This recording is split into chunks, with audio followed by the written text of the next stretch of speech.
Jumbo, fellow adventurers, Mike Dooley, time for a spiritual tune-up. Glad to be with you, and thanks for the amazing questions that started coming in yesterday. If you have a question about the new year, about manifesting, about anything under the sun, literally, post it below today, and I may answer it tomorrow under the Facebook video or on the Instagram feed. Both are where I get my talking points.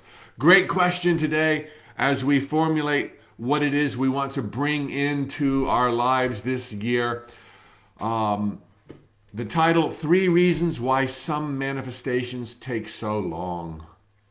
The specific question, Mike, I have a question for Mom and I. We are amazing manifesting creatures. It just seems that we're sometimes really slow. One dream took 8 years. That seems like a crazy long time. Why are we not manifesting sooner and faster?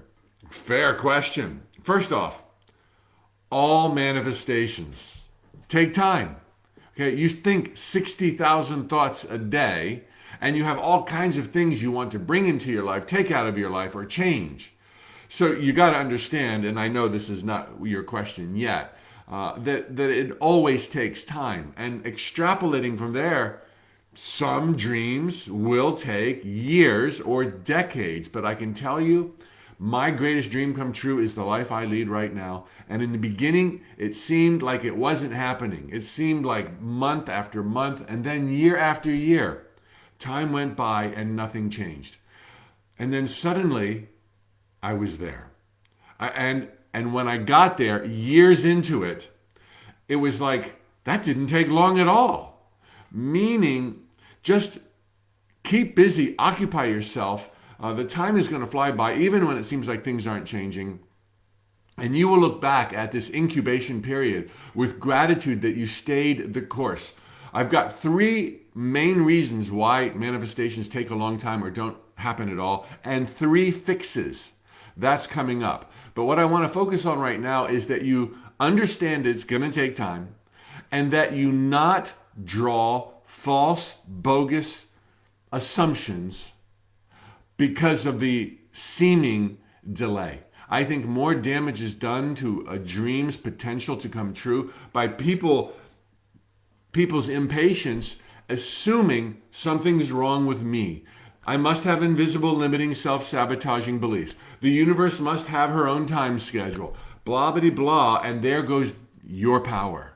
So just because you want something and don't have it, which is the name of the game of the adventure of life, that doesn't mean anything is wrong with you. And as you bide your time and stay engaged and love your life as it is before the manifestation shows up, when it shows up, you're going to be like, dang, that didn't take long at all, even if it was 8 years. A small price to pay for a really big dream come true. So now, the 3 reasons. Number 1, poorly framed or poorly chosen dreams, desires, aka I call them end results. All dreams begin with the end in mind. Part of my workshop yesterday, if you were there. The workshop for the 21-day Change One Thing adventure, of course, which you can still join. Poorly framed end results are probably, if not definitely, the number 1 reason dreams either take a long time or don't come true at all. And the most common problem with a poorly defined dream, most common example, is when you hinge your dream's manifestation on the behavior of a certain someone. You can't control other people. No amount of visualizing, no amount of divinity is going to make somebody march to the beat of your drummer. Whether it's a partner in business or love, or a client, or a publisher, or anybody else. If your star is hinged on another, big trouble. Now, if you're married to somebody, that's a little bit different, but still you can't manipulate them. But there ought to be room in a relationship for your own joy while enjoying the company of another. And they ought to have some space as well. Our happiness does not come from a relationship. Relationships add to our happiness. So poorly framed end results. The number 1 way to fix this is to broaden the scope. Broadens, instead of I want, Mary to fall in love with me, broaden the scope and say, I want a rocking relationship. And you may say, no, Mary completes me. And I say, you might not get Mary. You want a rocking relationship. You think it's going to come from Mary. Broaden the scope. Mary is still an option, but now there's room for Trixie, or better, if it's not Mary. So this is the only way to fix that. And it's going to cure your messing with the cursed house. It'll cure your obsession with timelines and dates and deadlines.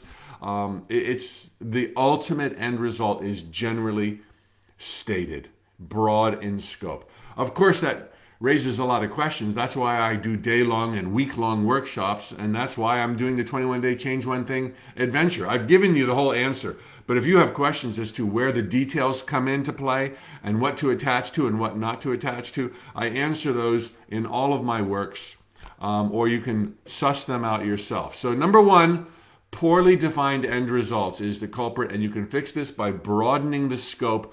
Visualize the details, attach to the broad scope, and allow for even better than the details you visualized. There you go. Mini workshop. Number two, lack of consistent action. You could have guessed that. The fix, start taking action. Make lists ahead of time of the stuff you're going to do this month, this quarter, this year, and stick to those lists. Do those things. All right? It's not enough to dream. Being excited about the nature of reality, that the universe is pushing you on to greatness, will never change your life. You have to engage. And that often means taking baby steps. Even though you don't know how you're going to ultimately get there, you still have to do something. Do anything. Anything is better than nothing. And number three, the third reason for slow or no-go manifestations is conflicting desires or conflicting beliefs. Okay, like money is bad, big money, big problems, but I want to live in wealth and abundance. You can't have both. Easy workaround, easy fix. Other examples before I give you the fix. Poorly chosen dreams if they're based on proving yourself, or if they're based on justifying your existence, or if they're based on anything other than your joy for life. Okay, so those are examples of conflict. You're going to do this to show dad that you're tougher than he ever gave you credit to be. But that thing you're doing is not who you are. There's a lie. You're really this kind of person, and you're not allowing yourself to be this kind of person. You want to go here, but you're going there. You might get nowhere. So either conflicting desires, poor rationale, poor reason for your dreams, or conflicting beliefs. The easy workaround for all of those, be led by joy. Be led by joy. And I know that there have been times in my life where I couldn't find the joy and I didn't know what direction to move in. If this is your case, your best approximation, what do you think might be fun? What do you think might be fun if you stuck with it for a few months? That's better than sitting around doing nothing, claiming you don't know what makes you happy. Fake it, okay? Go do something. Go hang out in nature. Go be with animals. Mingle with people if at all possible. But be led by joy. That will ultimately put you on a course that your heart is guiding, and that'll reconcile conflicts. Your joy will override invisible limiting beliefs.